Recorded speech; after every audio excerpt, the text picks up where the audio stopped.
Welcome to lifeTOUR. lifeTOUR is an initiative of WeNeedaLAW.ca. My name is Mike Schutten, and I am the director of WeNeedaLAW.ca. Now, We Need a Law has a very simple mission, and that is to build support for laws that protect preborn children to the greatest extent possible. Canada is the only country in the world that affords zero protections for children in the womb. And tonight, we want to present you with not only what has resulted from abortion, but also with opportunities in which you can make a difference right here in Canada. This evening, we have three presenters for you. The first presenter is André Schutten. André is a lawyer for ARPA Canada. ARPA stands for the Association for Reformed Political Action. André is going to come up and he's going to speak to us about what science says in regards to the preborn child. And then as a lawyer, he's very ably equipped to also speak to us about what does the law say in regards to the preborn child. When he's finished, Micah Rosendahl is going to come up and speak to us about what has resulted because of this immense gap, this immense void between science and law. Micah is a renowned pro-life apologist with the Canadian Centre for Bioethical Reform.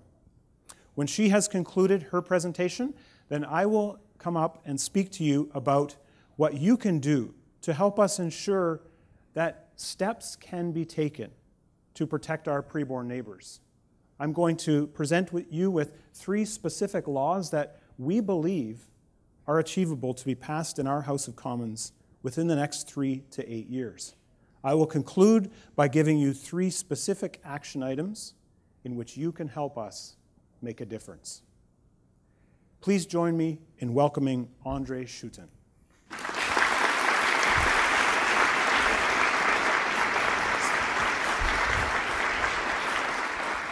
All right. Thank you very much. So as Mike said, I'm going to be speaking about two different things this evening. One is science and the other is law. But before we get into the discussion of preborn human rights, in order to have an intelligent discussion about preborn human rights, we first have to ask and answer a much more fundamental question. And that question is, what is it?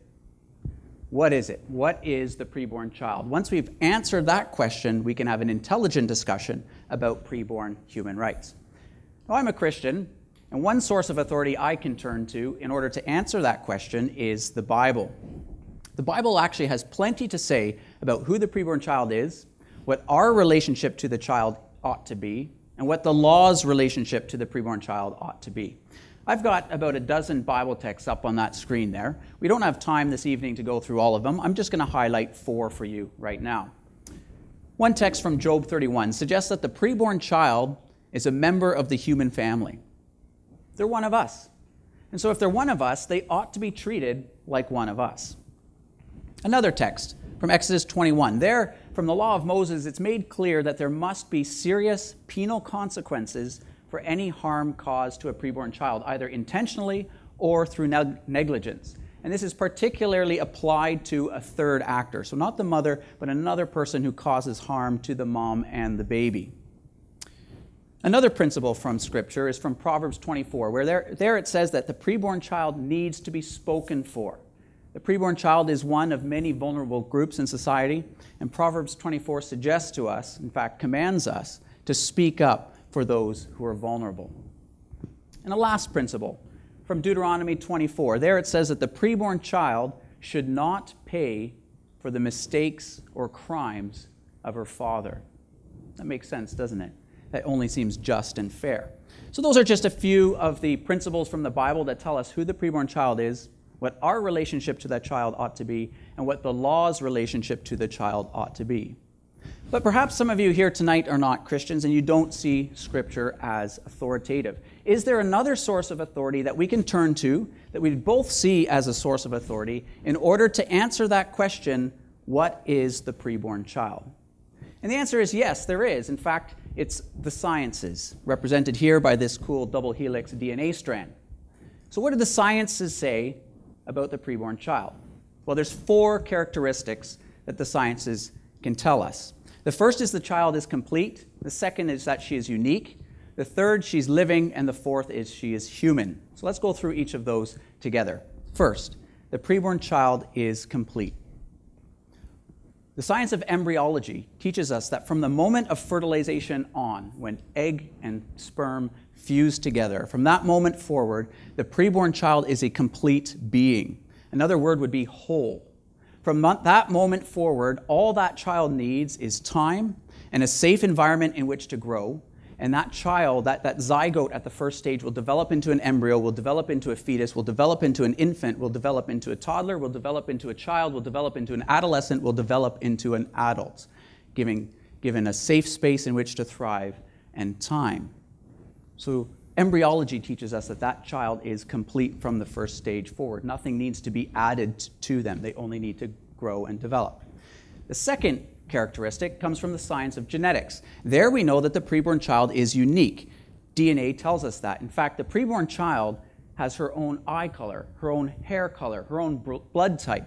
She is distinct from her mother. So even though the preborn child is inside of her mother, she is a distinct, separate being. She's a unique being, not merely an appendage of her mother. The third characteristic is the preborn child is living. How do we know she's living? Well, from the laws of biology. Biology has all kinds of different qualifications for determining whether or not something is living.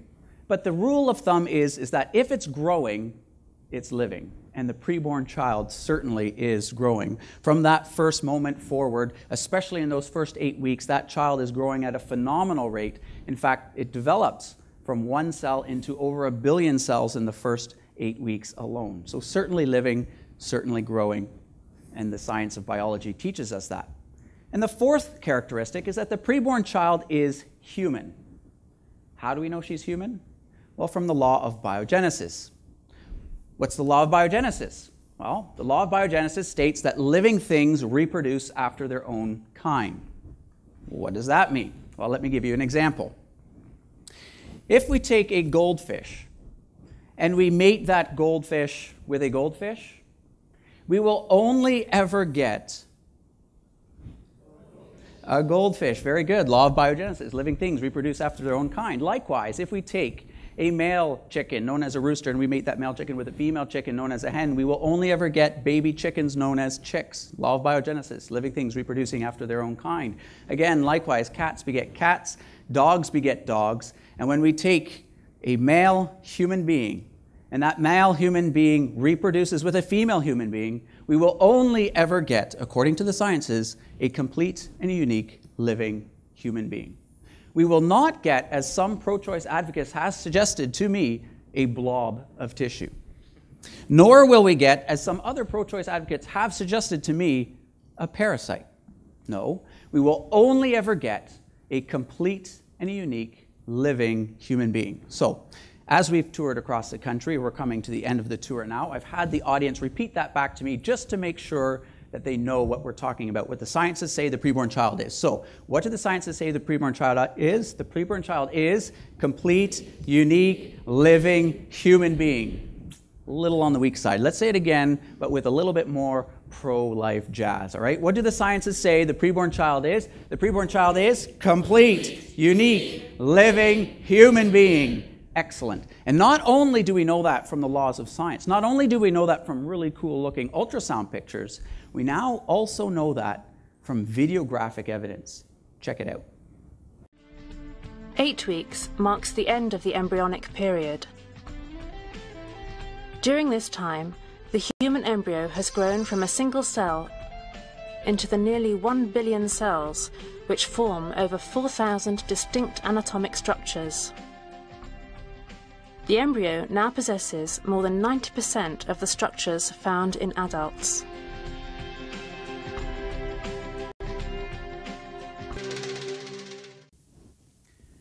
Pretty cool, eh? That's a video from ehd.org. I'd encourage you to check out that website, ehd.org, where they've got many, many, many different types of videos like this through all stages of pregnancy. There you could see her uniqueness. She had fingers, she had toes, she had her eyes. That was at 8 weeks. So the question now is, since sciences tell us unequivocally that the preborn child is a complete, unique, living human being, does Canadian law and public policy reflect that scientific reality? And the answer is no. In fact, since January 28, 1988, there have been absolutely, totally, completely zero protections in law for the preborn child. So how did we get here to this place? How did our country, which embraces human rights, seem to miss out on such a fundamental area of law? Well, let me give you a brief history. Before Confederation, so that's before the time when Canada became a country in 1867, before that time, English law was that when a woman was quick with child, the law recognized that child and fully protected that child. Quick with child simply means the mom feels a baby kick or move for the first time. About the 16-week period, give or take. But in 1869, 2 years after Confederation, Canada created its own criminal code. And in that criminal code, they made procuring an abortion a crime. So anyone who intentionally went to a pregnant woman to take out the child, to kill the child, the preborn child, that was made a crime at any stage. But then exactly 100 years later, in 1969, Prime Minister Pierre Elliott Trudeau first legalized abortion. He said abortion was now okay as long as the mom could demonstrate to 3 doctors that she needed the abortion for the sake of her health. If she got 3 doctors to sign off on that fact, then she could have the abortion. But some abortionists were not happy with that limited access to the procedure. In fact, some of those abortionists challenged that law. They wanted greater access to the procedure, and in 1988, Dr. Henry Morgentaler succeeded when the Supreme Court of Canada struck down that qualification, struck down that requirement to get 3 doctors to sign off on the medical necessity of the abortion. Note well, it's not women who challenged that law. It was an abortionist, in fact, a male abortionist who challenged that law. And so from that point forward, there was no law at all in Canada regulating or restricting abortion. Not satisfied with that, the next year in 1989, in the case Borowski versus Canada, the Supreme Court ruled that the right to life enshrined in Section 7 of our Canadian Charter of Rights and Freedoms does not apply to the preborn child. And in another case, in Tremblay versus Daigle, the Supreme Court also said that the father of a preborn child has absolutely zero say over the life of his child. Even if he really wants to adopt that child, raise that child by himself, if the mom doesn't want the child, he has no say. The child can be eliminated. Then in 1991, a bill was passed through the House of Commons to try to restrict abortion. It passed through the House of Commons, but when it got to the Senate, it died there. It failed to pass there. And since that moment, our Parliament in Canada has failed to introduce and pass any restrictions on abortion. They failed to introduce or pass any protections whatsoever for the preborn child. So, who's to blame for this? Is it our Parliament or is it our Supreme Court? I would suggest to you it's actually both. Primarily, though, I think the blame should lie with our Parliament because it's Parliament whose job it is to write new law. Our Parliament writes the criminal code, and currently our criminal code says this: a child becomes a human being within the meaning of this act, that is the criminal code, when it has completely proceeded in a living state from the body of its mother. Now, does that definition of a human being reflect the scientific reality we just discussed together moments ago? No, not at all. In fact, they're off by about 9 months or so. But that's not the only bad law out there. In fact, our Supreme Court also writes law in their judgments.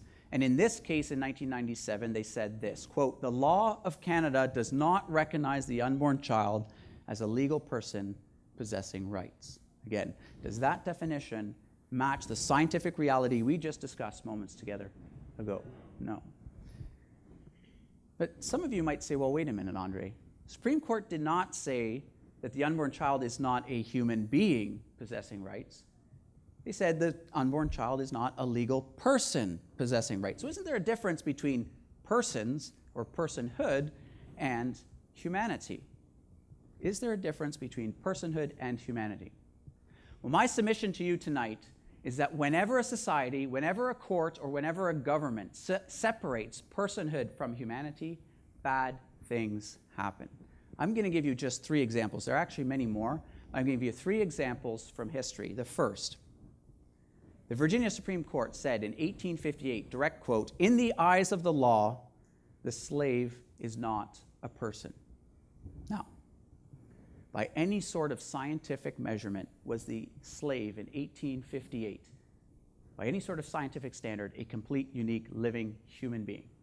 Yes, absolutely they were. But we know what the Virginian Supreme Court and many of those who held power in Virginia at that time wanted to do to the slaves, don't we? We know they wanted to keep them as non-persons in the law so that they could abuse, buy, and sell them. And so they said the slave is not a person. Another example, our own Supreme Court here in Canada said, quote, the meaning of qualified persons does not include women. Now, by any sort of scientific measurement, are women complete, unique, living human beings? Yes. Absolutely they are. I'm thankful that they are.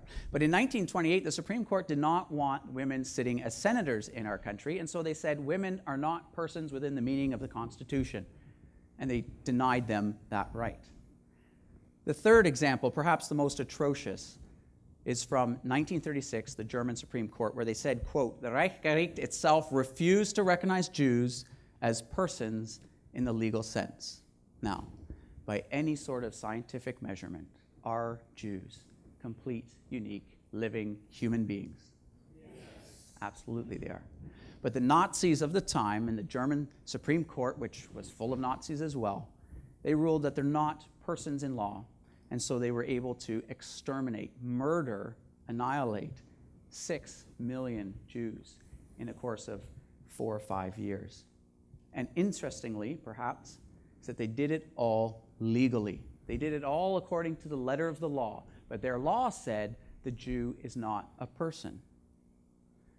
So whenever somebody suggests to you that the preborn child might be a human being but is not a person in law, then we need to engage with that argument and then shut it down for the atrocity that it is. Because whenever a society, whenever a government, or whenever a court tells us that somebody might be a human but not a person, then bad things happen. And when our own Supreme Court suggests that the preborn child, though science says it's unequivocally a complete, unique, living human being, a member of the human family, is nevertheless not a person, we need to work to change that unjust law. Now, everything that I've been saying is rather theoretical. It's up at the 30,000-foot level. But doesn't it have real-life consequences for our neighbors? In fact, this does have real-life consequences for our neighbors, for our preborn neighbors especially, but even for women facing unwanted pregnancies. So in order to bring this 30,000-foot level discussion down to earth, to bring it home, I want to invite you to listen to my colleague, Micah, who's going to tell us what happens to our preborn neighbors, what happens to our society when we allow these kinds of injustices to continue to exist. Thank you.